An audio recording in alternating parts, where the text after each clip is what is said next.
konnichiwa! 버추얼 크리에이터 시합니다. 미니 클래스에 오신 여러분을 진심으로 환영합니다. 오늘은 일본에서 절대로 빼놓아서는 안 될 요소를 어떻게 공부하면 되는지 여러분께 설명해 드리겠습니다. 바로 일본의 한자입니다. 자, 이 한자는요, 예전에 배워왔던 히라가나와 가타카나와는 별개로 진짜 노력과 시간이 엄청나게 필요합니다. 그래서 어떻게 간편하게 한자를 익힐 수 있는지 그거를 함께 알아보고자 하는데요. 그 전에 여러분께서 이미 히라가나하고 가타카나를 많이 배워왔잖아요. 발음법을 익히시면서 많이 접해보셨기 때문에 이제 앞으로는 이제 로마자를 쓰지 않고 그냥 히라가나하고 가타카나로만 표기하는 걸로 해 나가도록 하겠습니다. 자, 일본의 3대 표기 문자로 이렇게 세 가지가 나뉘어져 있죠. 히라가나하고 가타카나, 그리고 오늘 다룰 한자, 일본에서는 칸지라고 부르는데요. 이 중에서 히라가나하고 가타카나는요, 이제 가나라는 통칭을 사용합니다. 그리고 한자 같은 경우에는 이제 마나라는 별칭이 있는데, 솔직히 마나라는 말은 그렇게 많이 쓰지는 않죠. 그래서 가나, 그리고 한자, 칸지 이 두 개만 잘 알아두어도 일본어는 어느 정도 습득을 할 수가 있는 거겠죠. 자, 근데 지금 이 보시는 분들 중에서 아니, 일본어에 진짜 한자가 필요하긴 해요. 굳이 안 써도 되지 않아요? 라고 생각하시는 분들이 계실 텐데 꼭 필요한 이유를 제가 정리를 했거든요. 우선 첫 번째, 가나만으로는 파악하기 힘든 뜻을 정확하게 알아낼 수 있다. 일본어에서는요, 동음의어라는 게 있습니다. 같은 소리를 내는데 다른 뜻을 여러 개 가지게 되는 경우를 동음의어라고 부르는데요.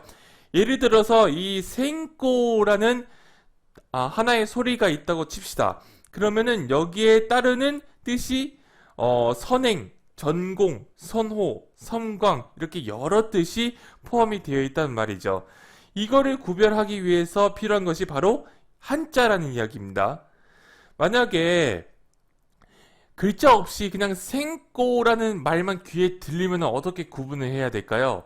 자, 이거는 문장의 문맥만 잘 파악하면 대충 뜻은 구분하고 파악이 가능합니다.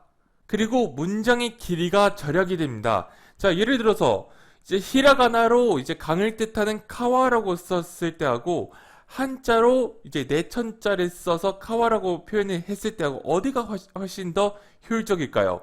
아무래도 한자를 쓰니까 훨씬 더 효율적이겠죠. 자, 그리고 마찬가지로 산을 뜻하는 야마를 히라가나로 썼을 때하고 매산자로 표기를 했을 때하고 비교해보면 훨씬 더 한자가 더욱더 효율적인 거죠. 자, 이렇게 해서 한자를 알아야 하는 이유를 알았겠다. 그러면 이제 본격적으로 일본의 한자를 배워볼까 생각을 하시겠지만은 사실 한국의 한자를 제대로 알지 못하면요, 일본의 한자를 배우기가 진짜로 어렵습니다. 미리 혹시 한국 한자에 대해서 모르시는 분들이 계시면은 지금부터 한번 확인해 보시기 바랍니다. 솔직히 까놓게 얘기하자면요, 일본어 배우기 전에 먼저 한국 한자부터 먼저 배우고 오라고 제가 말씀해 드리고 싶어요. 네. 일단은 한국 한자부터 한번 알아보도록 할게요. 자, 각 한자에는요, 뜻과 음이 있습니다. 자, 예를 들어서 제가 천자문의 한 구절을 가지고 와봤는데, 여러분 옛날에 천자문을 외우셨을 때, 그리고 또 이제 만화를 통해서 마법 천자문을 보셨을 분들은 아마 아실 거예요. 하늘천 땅지 거물현 놀황 이런 식으로 외우곤 했었는데, 자, 하늘이 뜻이에요. 그리고 음이 천이에요. 이제 음이 소리를 뜻하는 건데요. 자, 그리고 똑같이 땅이 뜻이고, 그리고 지가 소리를 나타냅니다. 자, 여기서 음만 따지고 이제 읽으면요, 천지현황이고, 이제 뜻으로 이제 해석을 할 경우에는 하늘은 검고 땅은 누르더라, 이런 식으로 해석을 할 수가 있습니다. 자, 일단은 한자가 어떤 식으로 구성이 되어 있는지 일단은 아시겠죠? 이것보다 훨씬 더 간단한 예시를 가지고 왔습니다. 진짜 간단한 한자, 한일자. 여기서 한일자의 한은 하나, 한 개를 뜻하고 소리는 일, 이라고 있습니다. 이런 식으로 이제 해석을 할 수가 있겠죠. 자, 이런 식으로 한국의 한자는 이런 식으로 표현을 하고, 그러면 일본의 한자는 어떻게 표현을 하느냐? 바로 이렇습니다. 훈독과 음독으로 나타내는데요. 아까 전에 뜻과 음으로 나뉘어져 있었던 거를 일본에서는 훈독과 음독으로 한자를 읽습니다. 아까 전에 뜻으로 나타낸 한 부분 있죠? 이제 하나, 한 개를 뜻하는데 이거는 훈독으로 히토츠, 한 개라는 뜻이죠. 자, 그리고 음을 나타내는 일 부분은요, 이치라고 있습니다. 이게 음독입니다. 자, 그리고 일본 한자의 또 다른 특징, 훈독과 음독은요, 2개 이상인 경우도 많이 있습니다. 예를 들어서 밭갓 외자 같은 경우에도요, 훈독으로 읽게 되면은 요거는 소또하고 호가로 나뉘게 됩니다. 같은 밭가치지만은 소또 같은 경우에는 장소로서의 밭가치를 얘기하고요. 그리고 호가 같은 경우에는 뭐 그 밖의 그 밖을 이야기합니다. 소노 호가니, 고노 호가니 뭐 이런 식으로 사용이 되는 이 호가고요. 자, 그리고 음을 나타내는 이 외라는 글자를 이제 음독으로 읽게 되면은 가이라는 이제 음독으로 나타낼 수도 있고 게라고도 읽힐 수도 있습니다. 자, 지금부터는 음독에 포커스를 맞춰보도록 하겠습니다. 자, 음독은요, 한국 한자의 음과 똑같거나 비슷하기 때문에 단어를 어느 정도 유추하실 수가 있습니다. 자, 제가 예시로 3개의 단어를 가져와 봤는데요. 순서대로 제가 일본어로 읽어볼게요. 여기 옆쪽에 있는 이제 한국어의 뜻하고 얼마나 비슷한지 한번 잘 들어보세요. 준비, 준비, 가족, 가족, 지조, 지조. 자, 요거 뜻하고 제가 읽은 거하고 약간 좀 소리가 좀 비슷하죠. 그쵸? 준비, 가족, 지상, 준비, 가족, 지조. 자, 이런 식으로 해가지고 습득을 하실 수가 있고, 그런데 말이죠. 애초부터 한자의 쓰임이 다른 경우가 있습니다. 예를 들어서, 엔소크라는 말이 있는데, 요거는 고지고대로 원족이라고 하지 않죠. 우리식으로 표현하면 소풍입니다. 자, 그리고 색갱 같은 경우에도 석감이라고 하진 않죠. 우리식으로 표현하면 비누입니다. 자, 요 단어 같은 경우에는요, 이거 말씀드리기 좀 죄송하지만 그냥 외우실 수밖에 없어요. 요거는요. 자, 그리고 제가 나름대로 찾아낸 음독의 법칙이 있거든요. 자, 이거는요, 한국 한자음을 일본 한자 음독으로 바꾸는 경우를 제가 정리를 한 건데요. 일단 이거는 참고만 해주시기 바랍니다. 좀 더 자세하게 읽고 싶으신 분들은요, 일시정지하고 차근차근 한번 확인해 보시면 좋을 것 같습니다. 자, 이렇게 해서 음독은 알아봤고, 자, 그러면 훈독은 어떻게 해야 될까요?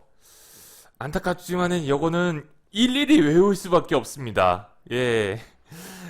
좀 미안한 이야기이긴 하지만요. 이게 한자의 뜻과 그 뜻에 맞는 일본어를 연결해서 이제 훈독을 읽는 것이 굉장히 중요한 포인트가 됩니다. 연결을 해줘야 된다는 거죠. 자, 이제 훈독에서 포인트가 될 만한 거를 여러분께 소개해 드리겠습니다. 먼저 오크리가나입니다. 훈독이 되는 한자 다음에 붙는 가나를 뜻하는데요. 제가 예시로 아래 하자를 준비를 했습니다. 이 아래 하자 옆에 어떤 히라가나가 붙느냐에 따라서 뜻이 달라지고요. 그리고 읽는 방법도 달라집니다. 자, 예를 들어서 아래 하자 옆에다가 가루라는 히라가나가 붙게 됩니다. 이 경우에는요, 사가루, 사가루라고 읽게 되고요. 내려가다 라는 뜻이 됩니다.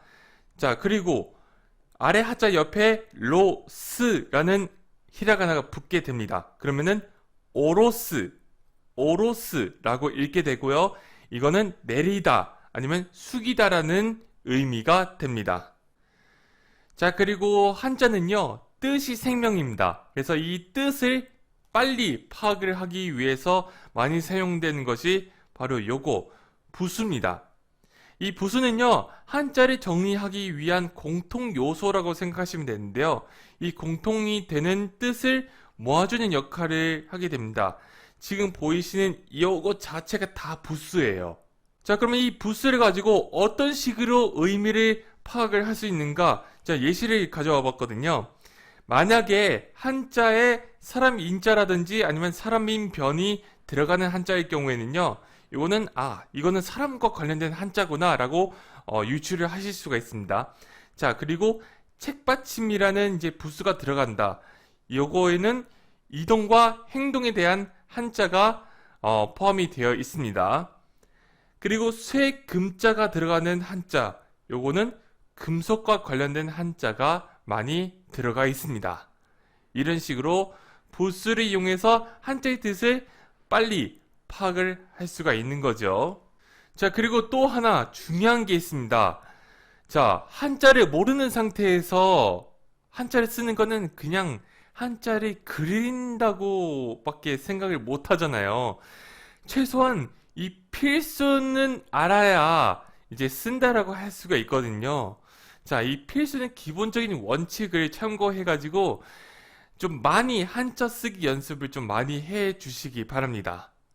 자, 이외에도 이제 한자를 읽는 법칙, 뭐, 주받고 요미라든지 아니면 유도요미라는 것도 있는데, 뭐, 좀 더, 거기에 대해서 좀 더 깊이 들어가게 되면은 아무래도 왕초보 영역에서 좀 벗어나기 때문에 오늘은 이 정도까지만 하도록 하겠습니다. 자, 이제 여러분께 과제를 내드리도록 하겠습니다. 자, 이 과제는 아마 평생 해야 되는 과제일 수도 있는데요. 일본 한자 관련 교재를 사서 많이 쓰고 많이 읽으시기 바랍니다. 자, 책을 고르실 때 본인이 공부하기에 진짜 편안한 책을 사는 것이 훨씬 더 중요합니다. 자, 오늘 강의가 도움이 되셨지만은 좀 더 보충하고 싶다 하시는 분들께서는요, 채널시아 공식 팬박스에서 1대1 레슨 서비스를 제공해 드리고 있습니다. 이쪽 QR코드를 찍으셔서 이제 비용은 나가거든요. 그래서 저하고 같이 레슨을 받아보실 수가 있으니까 많은 이용 부탁드리겠습니다. 자, 다음 시간에는요, 왕초보 여러분들이 진짜 많이 쓰게 될 기초적인 문법을 배워보도록 할 겁니다. 그 중에서 이제 조사를 중심으로 배워볼 거니까요, 여러분 많이 기대해 주시기 바랍니다. 자, 오늘 미니 클래스 어떠셨나요? 도움이 되셨나요? 끝까지 함께 해주셔서 대단히 감사드리고요. 구독과 좋아요 그리고 알람 설정까지 꼭 해주시기 바랄게요. 오늘은 여기까지. 대화 마타!